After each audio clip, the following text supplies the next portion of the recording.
29 April 2025ला Akshaya Tritiya आलेली आहे। अक्षय तृतीया हा सण 3.5 मुहूर्तांपैकी एक मुहूर्त असल्याने आपल्या हिंदू धर्मामध्ये या सणाला अतिशय असं महत्त्व आहे। बघा, अक्षय तृतीया म्हणजे त्याचा कधीही क्षय न पावणारा असा दिवस। अक्षय तृतीया हा जैन आणि हिंदू धर्मामध्ये अगदी पवित्र असा दिवस मानला जातो, जो समृद्धी, भाग्य आणि नवीन सुरुवातींशी संबंधित म्हणून प्रसिद्ध आहे। बघा, या दिवशी केलेले कोणतेही कार्य अगदी भरभराटीला जाते आणि दीर्घकालीन नफा यामध्ये होतो। म्हणजे बघा, जर तुम्हाला या दिवशी जर नवीन व्यवसायाची सुरुवात करणार असाल तर तुम्ही या दिवशी नक्की सुरुवात करू शकता। अक्षय तृतीयाचं आपण जर धार्मिक आणि सांस्कृतिक महत्त्व जर बघितलं तर बघा, आपल्या हिंदू धर्मानुसार भगवान विष्णूंचे 6वे अवतार भगवान परशुराम यांचा जन्म हा अक्षय तृतीयेच्या दिवशी झाला। अक्षय तृतीया ही हिंदू आणि पौराणिक कथांच्या 4 चक्रांपैकी एक असलेल्या त्रेतायुगाची सुरुवात देखील अक्षय तृतीयेच्या दिवशी झालेली अशी मान्यता आहे। बघा, महाभारत संबंध हा तो दिवस जेव्हा भगवान श्रीकृष्णाने वनवासामध्ये पांडवांना अक्षय पात्र म्हणजेच अक्षय असं अन्नाने भरलेलं अमरताट असं दिलं होतं, असं आपल्या पौराणिक कथेमध्ये सांगितलेलं आहे। तर बघा, आपल्या हिंदू धर्मामध्ये अतिशय या सणाला खूप असं महत्त्व आहे। या दिवशी भगवान विष्णू आणि माता लक्ष्मीची पूजा केली जाते। घरात सुख, शांती आणि समृद्धी आणि संपत्ती यावी याकरिता माता लक्ष्मीला पूजले जाते। अक्षय तृतीयेला ज्या गोष्टी खरेदी केल्या जातात त्यामध्ये भरभराट होते असे मानल्याने या दिवशी विशेषतः सोने आणि चांदी खरेदी करणे अतिशय शुभ मानले जाते। पण ज्योतिषशास्त्रानुसार या दिवशी आपण अशा काही गोष्टी खरेदी केल्याने आपल्या घरामध्ये सुख समृद्धी येते। तर पहा, प्रत्येकाला सोनं आणि चांदी खरेदी करणे हे शक्य नाही, कारण आजकाल सोन्याचे भाव अगदी गगनाला भिडले आहेत। तर अगदी सर्वसामान्य अशा कुटुंबाकडून सोनं खरेदी करणे शक्य नाही। पण बघा, जर तुम्हाला जर तुमचं प्लॅनिंग असेल की आपल्याला नवीन व्यवसाय चालू करायचा आहे किंवा कुणाला घर खरेदी करायचं आहे किंवा मालमत्ता प्रॉपर्टी म्हणून आपल्याला एखादा प्लॉट खरेदी करायचा आहे किंवा तुम्हाला नवीन गाडी खरेदी करायची आहे, बघा अशा काही गोष्टी आहेत की आपल्याला खरेदी करायच्या असतात, आपण याचं प्लॅनिंग आधीपासून करत असतो। तर अक्षय तृतीयेचा दिवस अतिशय असा शुभ आणि अतिशय असा पवित्र आहे। तर या दिवशी जर तुम्ही तुमच्या मालमत्तेसाठी किंवा नवीन घर, गाडी, बंगला जे काही आहे तर त्या घेण्यासाठी जर तुम्ही हा दिवस निवडला तर अतिशय उत्तम। तर तुम्ही या दिवशी या गोष्टी नक्कीच करू शकता। पण आपल्या ज्योतिषशास्त्रानुसार आपण आपल्या घरामध्ये अगदीच ज्यांची अशी सर्व काही गोष्टी करण्याची किंवा सोनं चांदी विकत घेण्याची अशी परिस्थिती नाही, तर अशांनी अगदी माता लक्ष्मीला प्रिय असणाऱ्या अशा काही गोष्टी आहेत की आपण त्या खरेदी केल्याने आपल्या घरामध्ये सुख समृद्धी येते। तर आपण आता पाहूयात की त्या गोष्टी कोणकोणत्या आहेत। म्हणजे आपल्याला अक्षय तृतीयेच्या दिवशी सोनं चांदीच्या व्यतिरिक्त आपण अशा कोणत्या वस्तू खरेदी केल्याच पाहिजे म्हणजे माता लक्ष्मीची कृपा आपल्यावर सदैव राहील। आपण एक एक करून ते जाणून घेऊयात। पण बघा, व्हिडिओमध्ये पुढे जाण्यापूर्वी जर तुम्हाला हा व्हिडिओ आवडला तर व्हिडिओला लाईक करा, जास्तीत जास्त लोकांपर्यंत शेअर करा आणि अजूनपर्यंत तुम्ही चॅनलला सबस्क्राईब केलं नसेल तर लगेचच चॅनलला सबस्क्राईब करा आणि व्हिडिओ पाहत असताना कमेंटमध्ये ओम नमो भगवते वासुदेवाय लिहायला विसरू नका। चला तर लगेचच व्हिडिओला सुरुवात करूयात। तर बघा, आपण अक्षय तृतीया म्हटलं की आपल्या डोळ्यासमोर लगेच सोन्या चांदीची दुकाने येतात। बघा, आपण विशेषतः महिलांना तर खूप सोन्या चांदीचं आकर्षण असतं। म्हणजे महिलांना तर असं वाटतं की आपल्याकडं हा दागिना असावा किंवा चांदीच्या सुद्धा काही वस्तू आहेत, काही दागिने आहेत की आपल्याला असं वाटतं की आपण त्या खरेदी करावं। कारण बघा, अक्षय तृतीयेला सोनं आणि चांदी खरेदी केल्याने ते अतिशय अत्यंत असं शुभ मानलं जातं आणि सोनं आणि चांदी यांना समृद्धी आणि लक्ष्मी मातेचे प्रतीक मानलं गेलेलं आहे। त्यामुळे आपल्या घरामध्ये धनसंपत्तीची वाढ होते असं म्हटलं जातं। आणि अक्षय तृतीयेच्या मुहूर्तावर जर आपण थोडं का होईना जर सोनं खरेदी केलं तर त्याचा कधीही क्षय न पावणारं असा हा दिवस असतो। तर त्यामुळे ते सोनं मोडण्याची आपल्यावर कधी वेळ येत नाही अशी मान्यता आहे। ज्यांची आर्थिक परिस्थिती मजबूत असेल त्यांनी नक्कीच सोनं किंवा चांदी खरेदी करा.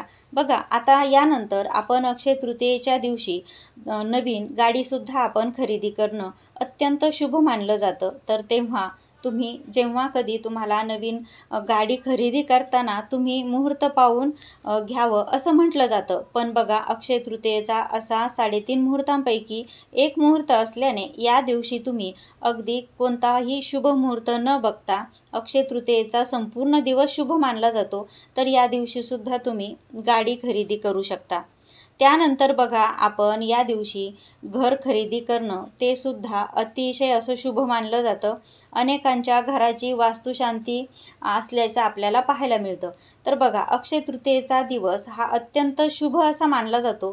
तर त्यामुळं अनेक जण घर खरेदी आधी जरी घराची खरेदी झालेली असते, पण अक्षय तृतीयेच्या दिवशी घराची वास्तुशांतीसुद्धा केल्याचं आपल्याला पाहायला मिळतं.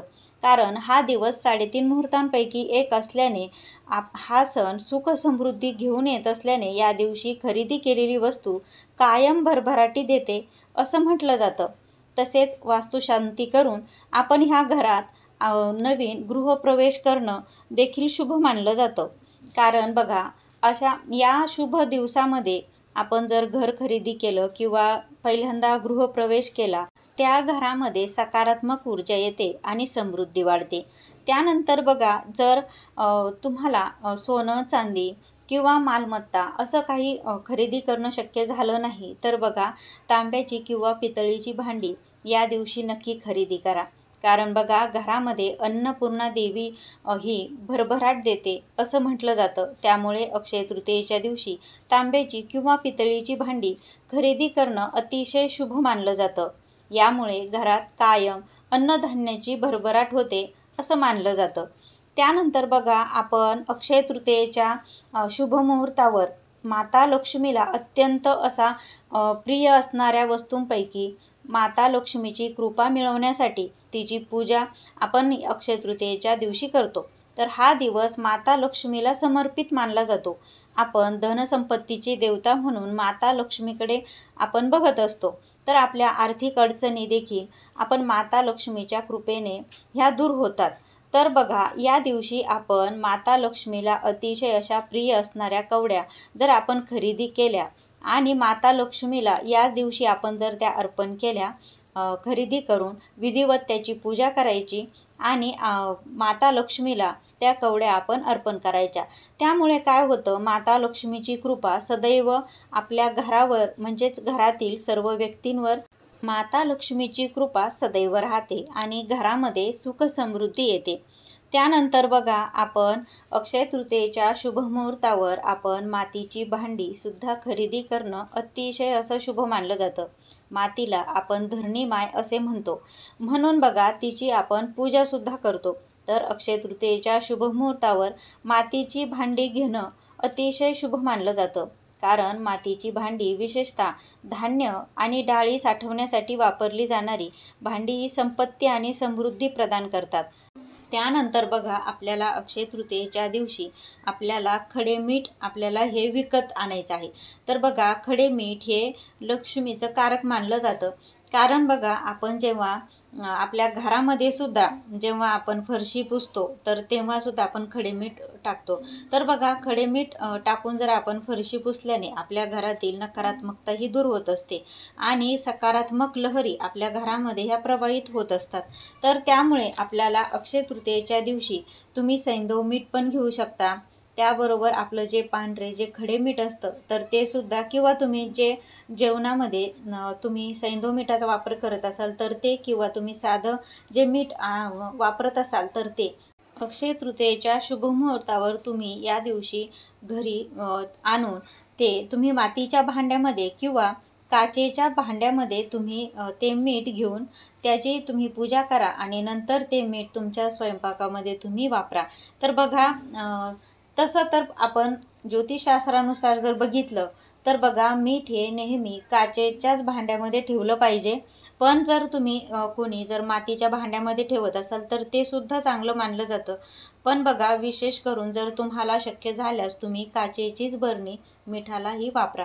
बरेच जण बघा मिठाचा दिवासुद्धा या दिवशी पूजेमध्ये लावतात. तर तो तुम्हाला लावायचा असेल तर तोही तुम्ही या दिवशी लावू शकता.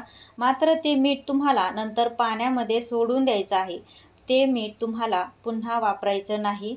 एक प्रकारे दीपदान या दिवशी मिठाच्या दिव्याने करत असतो. आता तुम्ही म्हणाल की मीठ खरेदी केल्यामुळे काय होतं? तर बघा, आपल्या संपत्तीमध्ये वाढ होते अशी धार्मिक मान्यता आहे. मिठाचा संबंध हा भौतिक सुखांचा कारक ग्रह म्हणून ओळखला जाणारा शुक्र ग्रह आणि मानसिक शांती देणारा चंद्र ग्रह यांच्याशी निगडीत हा मानला जातो.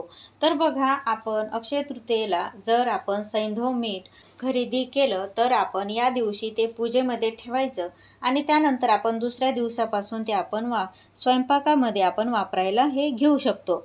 यानंतर बघा, आपल्याला पाण्याचा माठ आपल्याला अक्षय तृतीयेच्या शुभमुहूर्तावर आपल्याला आणायचा आहे. बघा, सोनं चांदी खरेदी करतानाही आलं किंवा मौल्यवान एखादी वस्तू खरेदी करतानाही आले म्हणून आपण काय झालं, आपण त्या काही नाराज होत बसायचं नाही. तर या दिवशी आपण सोन्याहून अशी मौल्यवान असलेली मातीची एखादी वस्तू जरी आपण खरेदी केली तरीसुद्धा बघा, त्याचं खूप शुभ असं त्याचं फळ हे मानलं जातं. तर आपण मातीचा आपण या दिवशी माठ असेल तर तो खरेदी करू शकतो किंवा आपण या दिवशी मातीचा दिवा खरेदी केला तर तो सुद्धा अतिशय शुभ असं मानलं जातं. आजकाल बऱ्याच बायकांना बघा, मातीच्या भांड्यामध्ये स्वयंपाक करताना आपण अनेक रीलमध्ये आपण बघत असतो किंवा अनेकांच्या घरीसुद्धा मातीची कढई, मातीचा तवा, मातीची भांडी दही लावण्यासाठी आपण असं बघत असतो आणि आर्थिकदृष्ट्या हा बदलसुद्धा खूप चांगला मानला गेलेला आहे. तर बघा, आपण जर पहिलं आपण आपल्या आजीच्या काळामध्ये जर बघितलं ना तर त्यांच्याकडे प्रत्येक वस्तू ठेवण्यासाठी हे मातीचेच भांडे वापरले जाते. स्वयंपाक करण्यासाठी जी मातीची कढईसुद्धा त्यांच्याकडे असायची, म्हणजे मातीचंच पातेलं पण असायचं. त्यामध्येच त्या भाजी शिजवून त्यामध्येच भाजी शिजवली जायची आणि मीठ ठेवण्यासाठी, दही लावण्यासाठी, अक्षरशः तुम्हाला दूध खीर बनवण्यासाठी म्हणजे सगळी मातीचीच भांडी वापरली जायची पूर्वीच्या काळामध्ये. मातीची भांडी आणि पितळांची भांडी, त्यानंतर तांब्याच्या भांडी, त्यानंतर बघा सगळ्या अशा ऑर्गॅनिकच वस्तू वापरल्या जायच्या. त्यानंतर लाकडी काटवत अशा आपण वस्तू पूर्वीच्या काळी बघायचो. तर त्यावेळी आरोग्याच्या दृष्टीने त्या वस्तू अतिशय चांगल्यासुद्धा मानल्या जायच्या. तर तेव्हा बघा, आपण मागचंच आपण आता नवीन पद्धतीने आपण त्या बदल करतोय आपल्या पण जीवनशैलीमध्ये, तर तो खूप चांगला आहे. तर बघा, आपण अक्षय तृतीयेच्या दिवशी ह्या शुभमुहूर्तावर मातीची भांडी जरूर खरेदी करा. त्यानंतर बघा, अक्षय तृतीयेच्या आपण शुभमुहूर्तावर आपण एखादा माठ म्हणजे पिण्यासाठी आपण जे मोठे मोठे रांजण असतात बघा, आपण जर तसा घेऊन किंवा अगदी एखादा माठसुद्धा जर आपण पाणी पिण्यासाठी जर असा पानपोई म्हणून जर आपण तिथे कुठं जर दान केला तर बघा, त्यामुळे भगवान श्री हरिविष्णूंची कृपादृष्टी आपल्यावर कायम राहते. आपल्याला काही पितृदोष जर असेल ना तर तो सुद्धा निघून जातो. तर तुम्ही पाण्याचा माठ एखाद्या सार्वजनिक ठिकाणी आपण हा दान करू शकतो. म्हणजे उन्हाळ्याचे दिवस असतात, बऱ्याच मुक्या जीवांना किंवा येणाऱ्या जाणाऱ्या व्यक्तींना जर तहान लागली तर बघा, अन्नापेक्षा पाण्याचं महत्त्व आणि पाण्याचं दान हे अतिशय असं पवित्र आणि खूप श्रेष्ठ असं दान मानलं जातं. तर त्यामुळे तुम्ही एखाद्या सार्वजनिक ठिकाणी मातीचा एखादा माठ किंवा रांजण तुम्ही अवश्य अक्षय तृतीयेच्या दिवशी दान करू शकता. त्यानंतर बघा, आपण अक्षय तृतीयेच्या दिवशी पितरांच्या नावाने जो काही आपण उपास करू जेवू घालतो किंवा जो काही विधी असतो, आपण या दिवशी पितरांची सुद्धा पूजा करतो. तर तो सुद्धा मातीच्या भांड्यातच होत असतो. तर बघा, आपल्या घरामध्ये समजा एखादा पुरुष व्यक्ती वारलेला असेल तर त्याचं निधन झालेलं असेल तर आपण त्याला जेव्हा आपल्या देवघरामध्ये किंवा फक्त पितरांचा काही कार्यक्रम असेल तर तेव्हा पूजत असाल तर बघा पुरुष व्यक्तींच्या नावाने मातीचा करा पूजण्याची पद्धत आहे। बघा मातीचा करा म्हणजे मातीचा तांब्या, बघा असं तांब्यासारखा तो मातीचं भांडं मिळतं तर त्याला करा म्हटलं जातं। आपण या दिवशी खरेदी करायचा असतो, त्यामुळे बघा त्यामध्ये आपण पाणी भरून त्या मातीच्या तांब्यावर आपण एक चंदनाची किंवा अष्टगंधाची 5 बोटे लावून त्याची पूजा करायची असते। आणि समजा आपल्या घरातील एखादी सवाष्ण स्त्री गेलेली असेल किंवा कोणतीही एखादी महिला ती गेलेली असेल तर अर्थातच पितरांची या दिवशी पूजा केली जाते। त्यामुळे बघा घरातील जर ती स्त्री गेलेली असेल तर तिच्या नावाने आपण मातीची ही किळी पूजली जाते। तर मातीची किळी म्हणजे बघा एक छोट्या आकाराची एक घागर असते किंवा कळशीसारखी असते तर त्याला किळी म्हटलं जातं आणि तिच्यामध्ये पाणी भरून ती पूजण्याची पद्धत आहे। तर बघा आपल्या घरामध्ये जर आजी आजोबा दोघेही वारलेले आहेत तर बघा आजोबांच्या नावाने आपण मातीचा करा पूजायचा असतो आणि आजीच्या नावाने मातीची किळी म्हणजेच मातीची कळशी ही पूजायची असते। तर अक्षय तृतीयेच्या दिवशी तुम्ही ही सुद्धा म्हणजे आपल्या वारलेल्या व्यक्तींसाठी तुम्ही पितरांसाठी ही मातीच्या भांड्याची खरेदी ही नक्कीच करू शकता। त्यानंतर बघा आपल्या ज्योतिषशास्त्रानुसार अत्यंत महत्त्वाची आणि माता लक्ष्मीला प्रिय असणारी पिवळी मोहरी आपण अक्षय तृतीयेच्या दिवशी नक्की खरेदी करायची आहे। तर बघा आपण जी भाजीमध्ये फोडणीसाठी वापरतो तर ती काळी मोहरी असते आणि आपण काही उपाय करण्यासाठी ज्योतिषशास्त्रामध्ये पिवळ्या मोहरीला अतिशय असं महत्त्व आहे। तर बघा रोजसुद्धा जर तुम्ही तुमच्या घरामध्ये जर संध्याकाळी तुम्ही आधी सायंकाळच्या वेळी तुम्ही पिवळी मोहरी थोडी थोडी घराच्या बाजूबाजूला तुम्हाला घराच्या आतमध्ये थोडी थोडी शिंपायची आणि सकाळी तुम्ही ती झाडूने आपण बाहेर काढल्याने आपल्या घरातील नकारात्मकता ही दूर होत असते। असं पिवळ्या मोहरीचं खूप सारं महत्त्व आहे। आपण पिवळ्या मोहरीपासून खूप सारे उपायसुद्धा करू शकतो। तर ती आपल्याला अक्षय तृतीयेच्या मुहूर्तावर ही आणायची आहे। तर बघा पिवळ्या मोहरीचा संबंध हा भगवान विष्णू आणि माता लक्ष्मीशी निगडीत आहे। तर आपण या दिवशी नक्कीच आपण पिवळ्या मोहरीची सुद्धा खरेदी आपल्याला ही करायची आहे। त्याने काय होतं बघा आपल्याला आपण पिवळी मोहरी जर आपण या दिवशी आपल्या घरी आणली आणि त्यामुळे काय होतं माता लक्ष्मीचा विशेष आशीर्वाद आपल्याला मिळत असतो आणि आपल्या घरामध्ये सुख समृद्धी देखील नांदते। आणि बघा प्रत्येकालाच तर ते हेच वाटत असतं ना की माझं घर हे सुख समृद्धीनं भरलेलं असावं। मग नक्कीच तुम्ही या दिवशी माता लक्ष्मीला प्रिय असणारी पिवळी मोहरी नक्कीच घरी घेऊन यायची आहे। यानंतर बघा जर तुम्हाला थोडक्यात सांगायचं झालं तर बघा या दिवशी धने खरेदी करणं ते सुद्धा अतिशय शुभ मानलं जातं। त्यानंतर मीठ खरेदी करणं शुभ मानलं जातं। त्यानंतर बघा आपण जर तुमच्या घरामध्ये तुळशीची माळ नसेल तर तुम्ही तुळशीची माळसुद्धा या अक्षय तृतीयेच्या शुभ मुहूर्तावर तुम्ही नक्कीच घरी विकत आणू शकता। त्यानंतर बघा जर तुमच्या देवघरामध्ये श्रीयंत्र नसेल किंवा कुबेर यंत्र नसेल किंवा एखाद्या देवी देवतेची मूर्ती नसेल म्हणजे तुमची घेण्याची इच्छा आहे पण तुमच्याकडे एखाद्या देवी देवतेची मूर्ती नाही आहे तर अशा शुभ मुहूर्तावर तुम्ही ती पण तुम्ही विकत आणू शकता। ते सुद्धा अतिशय शुभ मानलं जातं। त्यानंतर बघा जर तुमच्याकडे कमळगट्ट्याची माळ नसेल तर तुम्ही या शुभ मुहूर्तावर नक्कीच कमळगट्ट्याची माळसुद्धा आणा, कारण बघा माता लक्ष्मीला कमळगट्ट्याची माळ हे अत्यंत प्रिय आहे।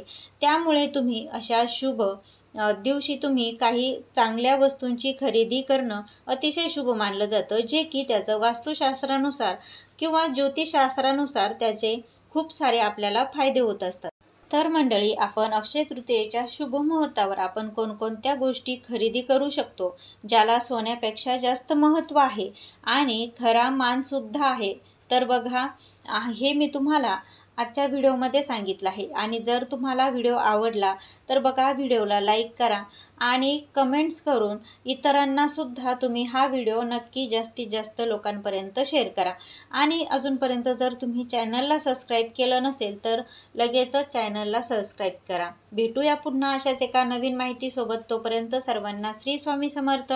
शेवटपर्यंत तुम्ही व्हिडिओ पाहिल्याबद्दल तुमचे मनापासून धन्यवाद।